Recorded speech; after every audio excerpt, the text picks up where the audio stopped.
স্বাগতম বন্ধুরা আমার চ্যানেলে। এই ভিডিওতে আমি শেয়ার করব পঞ্চম শ্রেণীর জন্য অনুচ্ছেদ রচনা রাজা রামমোহন রায়।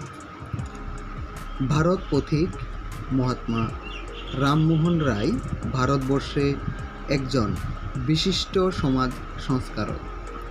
1774 খ্রিস্টাব্দে 12 মে হুগলি জেলার রাধানগর গ্রামে জন্মগ্রহণ করেন।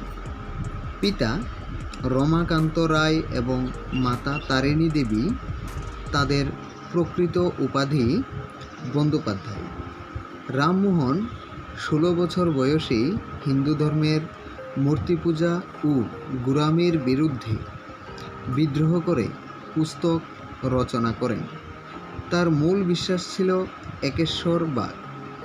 ধর্মমত বিষয়ে পিতার সঙ্গে মতবিরোধ হওয়ায় তিনি স্বগৃহ ত্যাগ করেন। এক সময় তিনি ইংরেজি শিক্ষার প্রতি প্রবল অনুরাগী হয়ে ওঠেন। তৎকালে সতীদাহ প্রথার নৃশংসতা তাকে দুঃখিত করেন। ফলে তখনকার গভর্নর লর্ড উইলিয়াম বেন্টিংয়ের সহায়তায় 1822 খ্রিস্টাব্দে তিনি সতীদাহ প্রথার বিলোপ সাধনে আইন প্রণয়ন করাতে সমর্থ হন। কিন্তু হিন্দু সমাজের সনাতনপন্থীরা তাকে হিন্দুদ্রোহী আখ্যা দেন। অথচ দিল্লির বাদশাহ তাকে রাজা উপাধি প্রদান করেন। পরবর্তী সময়ে তিনি ব্রাহ্মধর্মের সূচনা করেন।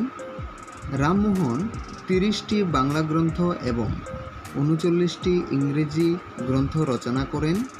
অধিকাংশই বিভিন্ন শাস্ত্রের অনুবাদ।